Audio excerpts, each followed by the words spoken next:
tous. Donc nous sommes dans une forêt bretonne et aujourd'hui le thème c'est donc les sabotiers. Donc je vous ai trouvé une maison de sabotiers. La voici.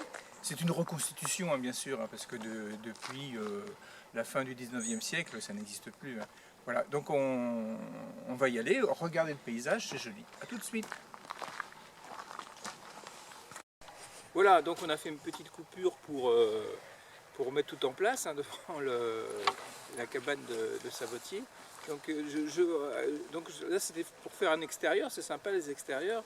Et puis d'autre part, dans mon livre Le sabre de Damas, donc il y a un passage, un petit passage sur les sabotiers en Bretagne.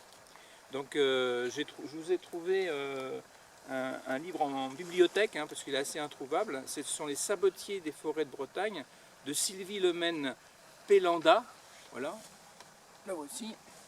Et donc je vais vous lire quelques passages. Ensuite, je vous lirai le passage concernant les sabotiers dans le sabre de Damas. Donc j'ai mis... sabotier en breton, c'est Bataou Akwat. Hein, c'est quelqu'un qui a le métier des chaussures, des bottes, hein, mais en bois. Quat en bois en breton. Donc je mets mes lunettes. Alors, écrit par l'arrière-petite-fille d'un sabotier, à partir d'une mémoire familiale conservée, ce livre dépeint ce qu'était la vie rude et besogneuse des hommes dans la forêt de Coatlor, près de Sker. Alors justement, c'est à Sker, hein, le passage de mon livre, avant la guerre de 14. Bon, c'est beaucoup plus tôt, hein, mais les méthodes des sabotiers n'ont guère changé avant la guerre de 14. Les sabotiers étaient alors des milliers en Bretagne. Ils ne sont plus qu'une petite poignée aujourd'hui. Les huttes ont disparu des clairières. Pourtant, le souvenir demeure, mais chaque jour un peu plus flou, un peu plus lointain. Souvenir d'une époque révolue, nostalgie pour les plus anciens. Ce récit éclairé par des cartes postales de l'époque, photographiées dans toute la Bretagne, donne corps à la mémoire collective. Il n'est que temps de la sauver. Alors c'était édité aux éditions du Télégramme, hein, un journal local, quoi. Hein, voilà. Donc, je vais vous lire la page 9. Page 9. Alors, ce n'était pas le... Alors, il y a plein d'illustrations hein, dedans, si vous arrivez à le trouver, ou si vous êtes en Bretagne, généralement, les bibliothèques l'ont. Hein. Donc, c'est très, très illustré, on voit comment ils œuvraient, quoi. Hein. Ce n'était pas le cas de mon arrière-grand-père, Corotin Le Deys, qui habitait Rospordin. Travaillait la plupart du temps à proximité de son domicile dans la forêt de Coatlor. Il en était de même pour ses 15 compagnons. La journée terminée, presque tous pouvaient, chaque soir, regagner leur foyer au hameau proche de Saint-Guenolé. 2 huttes leur suffisaient. Corentin et quelques autres sabotiers restaient dormir sur place. Ils rentraient à Rospordin le samedi à 16 h par le petit train de la ligne de Corée. Alors bon, moi ça se situe au XVIIIe siècle, il n'y avait pas de train hein, dans mon roman, hein, mais bon. Je vous lis la mémoire des gens qui vivaient au début du XXe siècle. Là. Il regagnait son lieu de travail le lundi matin dès 7 h par ce petit train et ne le quittait pas avant le samedi suivant. Il arrivait aussi lorsque la coupe était plus proche de Rospordin, par exemple à Carnével, à 4 km de la maison familiale, qu'il rentra chez lui tous les soirs à bicyclette. Il n'y avait pas de bicyclette non plus au XVIIIe siècle. Lorsque les coupes de pois s'épuisaient dans la forêt de Coatlor, il fallait déménager les outils, abandonner les huttes et repartir vers une autre forêt, celle du Craou, près du Faou, par exemple, où il est arrivé que Corentin et ses ouvriers prissent leur quartier pour une période de plus d'1 an. Quand les coupes étaient de petite taille, on voyageait de forêt en forêt, d'un bout à l'autre de l'année. Alors vous voyez les sabots, je vous en ai amené là, hein, c'était très pratique. Hein, alors là maintenant on met des chaussons dedans, hein, mais bon, des charentaises. Mais eux mettaient de la paille tout simplement, et on était à l'abri de l'humidité là-dedans. Moi je l'utilise pour aller dans mon jardin, et en plein hiver il peut pleuvoir, vos pieds sont au sec, hein, c'est beaucoup mieux que des chaussures. Par contre il faut faire attention aux chevilles. Alors page 15. Alors, le mobilier. Hein. Ce mobilier, à part l'armoire, était fabriqué en même temps que la hutte, avec des claies de genêt, des planches et des perches. Il va sans dire que le confort de la hutte était plus ou moins rudimentaire selon que le sabotier vivait avec sa famille ou seulement ses camarades. Les huttes de plusieurs ateliers de sabotiers se trouvaient parfois à proximité les unes des autres lorsque les coupes de bois étaient voisines. Mais ils pouvaient aussi se trouver isolés quand les autres équipes travaillaient sur les coupes plus éloignées. Ainsi Corentin travaillait quand il parlait, quand il parlait de sa vie dans la forêt, on rapportait une image plus que frustre. Les semaines étaient une semaine de labeur continu et lui et ses compagnons accordaient peu d'importance au confort de leur habitation. Voilà, ensuite page 21. Page 21, donc c'est un diaoul. Page 21, ça veut dire le diable. Page 21. Quand le sabotier revenait du tribunal pour les repères du marché de bois qu'il venait d'acheter, il partait directement vers la forêt pour y établir son campement près de la coupe de bois en question. Tous les sabotiers de l'atelier se retrouvaient sur place et la première chose à entreprendre était la construction des huttes, après quoi ils s'attaquaient à un autre labeur, la coupe des arbres. L'emploi du temps de la vie dans la forêt était bien structuré. Quelle que fût l'époque de l'année, la coupe du bois se faisait le lundi, le dimanche, alors sacré était passé en famille. Durant une grande partie de la journée, l'équipe tout entière abattait des arbres et émondait les branches des arbres tombés pour ne garder que le tronc. Il fallait ensuite transporter ceci jusqu'au lieu de travail, la hutte. Pour cela, on demandait en général l'aide d'un cultivateur qui venait chercher le bois avec un diable tiré par un ou deux chevaux. Ce diable était une sorte de charrette à deux roues avec de grandes poutres en son milieu. Les sabotiers y chargeaient les troncs entiers ou selon les cas coupés en morceaux. Le diable les déposait près de la hutte sur le chantier. Alors page 32, les outils. Alors c'est pour citer le nom des outils, c'est des noms des outils en français, hein, je ne peux pas vous donner en traduction bretonne. Donc vous aviez des tas de trucs, il y avait la vrille torse, la cuillère à boutoir, la cuillère talonnoir, la cuillère de creuse, la cuillère courte, le boutoir, la rogne ou roine à tige, rogne ou roine à douille, hache à bûcher, assaut, paroir, enfin plein. Et alors c'est des noms qui ont un peu disparu, hein, vous voyez, on voit les outils qui sont là, voilà. Ce sont des noms qui ont un peu disparu de notre vocabulaire, mais bon, qui sont toujours dans le dictionnaire français. Hein. Voilà. Ensuite, page 59, le séchage. Page 59. Le séchage. Les sabots ne vont pas quitter tout de suite l'atelier. N'oublions pas qu'ils ont été fabriqués dans du bois vert, tendre et mouillé, gorgé de sève. C'est plus facile à travailler. Une fois terminés, ils sont encore lourds, chargés d'humidité. Le sabotier va les accrocher par les talons sur des barres placées dans la cheminée au-dessus d'un feu entretenu continuellement. Il pouvait même mettre ici avec un feu parce qu'il y a un trou, hein, comme dans les huttes en Nouvelle-Calédonie, hein, ça ressemble beaucoup d'ailleurs, et on pouvait faire sécher les sabots. Ils vont aussi sécher à la chaleur douce pendant 3 ou 4 jours, comme jadis dans les huttes de la forêt, hein, comme ici. Ensuite, ils sont rangés sur des étagères où ils finiront de sécher lentement. Alors ensuite, page 63, le bois, le choix du bois. 63, le bois. Le bois des sabots. Presque tout le bois provient maintenant du centre-Bretagne. Les derniers sabotiers s'approvisionnent aussi dans la campagne proche de leur atelier. Bois de talus coupe dans les allées et les bosquets. Le hêtre vient en tête des espèces utilisées, 9 sur 10. Les autres variétés sont classées suivant leur qualité. Bois dur, frêne, orme, érable. L'érable sycomore en particulier donne de beaux sabots, plus légers que le hêtre. Il brille bien.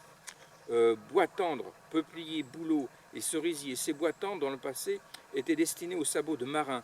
Leurs semelles s'incrustaient de petits graviers et devenaient antidérapants sur les ponts des bateaux.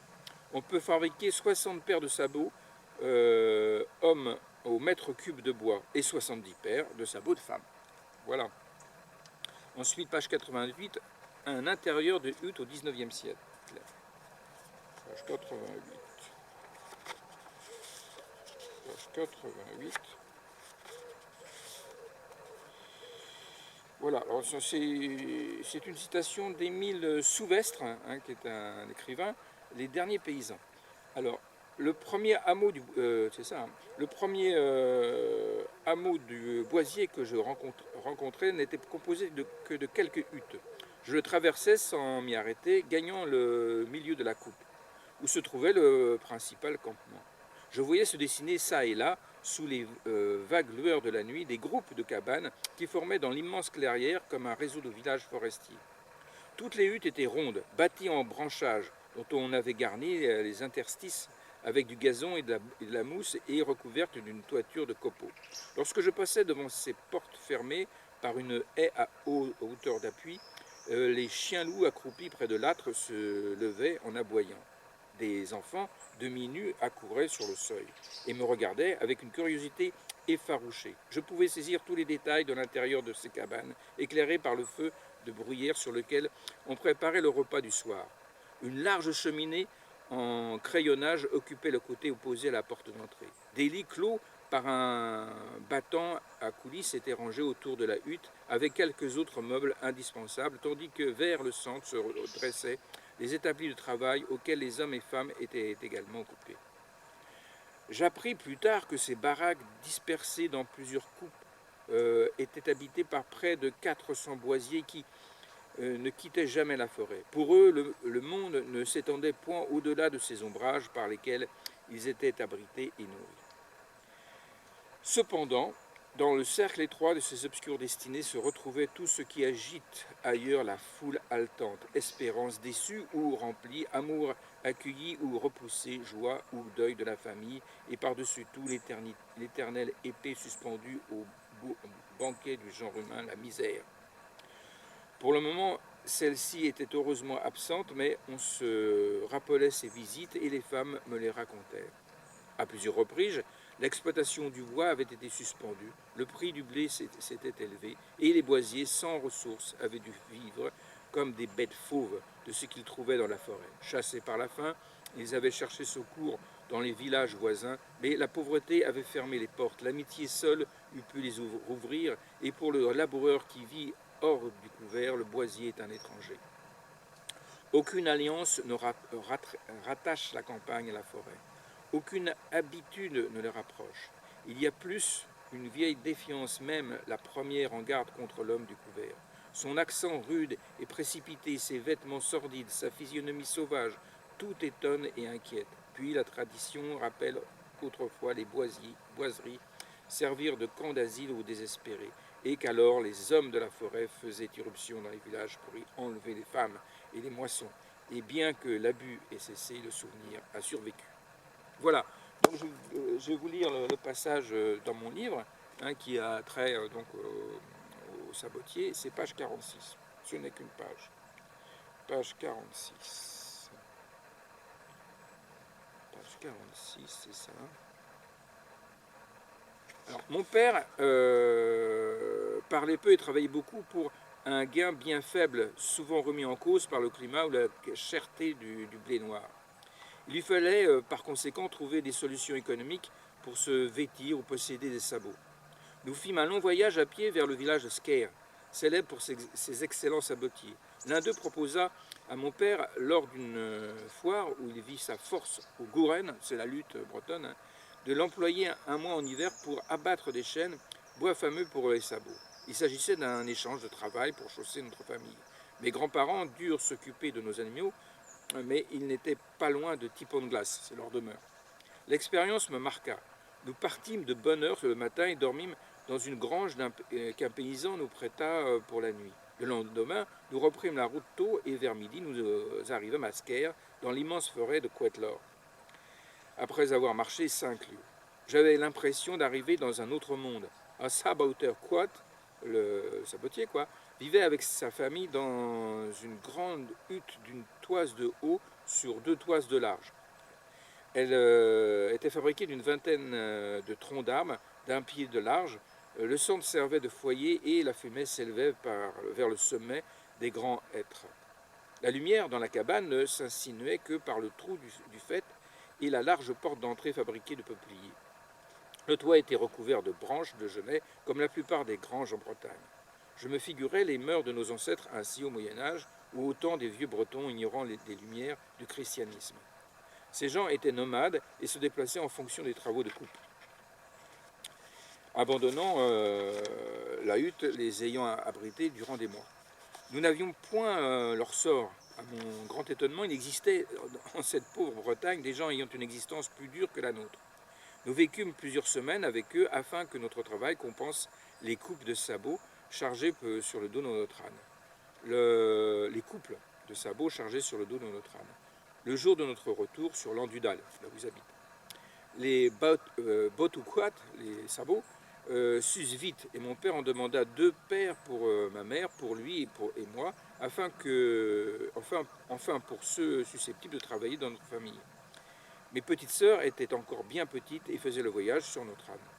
Nous fîmes, nous les grands, le voyage de retour nu-pieds, car le temps était doux et nos beaux sabots devaient être préservés. Nous devions être dans l'hiver 87-88, donc 1788. Je ne me souviens plus des gestes précis du sabotier durant son travail, mais il m'étonnait par son habileté et par sa précision. Il maniait hache, cognée, harpon, passe-partout avec une science qui ne manquait pas de m'impressionner. Méprisés par les bourgeois de Quimper, les sabotiers avaient pourtant un métier très utile pour l'ensemble du peuple paysan. Un soir, où nous étions bien sûr près du feu central de la hutte, nous entendîmes le hurlement des loups. J'en avais déjà entendu, mais là, ils me paraissaient très proches. « Ne t'inquiète pas, mon garçon, me dit le sabotier. Ce sont finalement de bons chiens sauvages. Ils sont très utiles. Ils mangent et charognent des bêtes mortes de faiblesse ou de maladie. Ils font peur aux gendarmes. Chacun a sa place sur cette terre. Moi, qui suis depuis tant d'années dans la forêt de Bretagne, jamais ils ne m'ont fait de mal. Par contre, le chien du forgeron m'a déjà mordu. Alors je pense qu'ils ne te mangeront pas ce soir. » Voilà le petit passage de mon livre. Voilà, puisqu'on parle de mon livre, pensez à l'acheter. Donc le mieux c'est de le commander au libraire, au libraire préféré, qui doit le commander pour l'instant aux éditions Librinova. Vous pouvez l'avoir à la FNAC, sur Internet, Amazon, Google, Kobo, etc. Vous pouvez même sur Google en lire 1/5 gratuitement. Voilà. Je vous dis à très bientôt, je pense cette fois-ci à la semaine prochaine, pour un autre sujet un peu plus long. Voilà, à bientôt.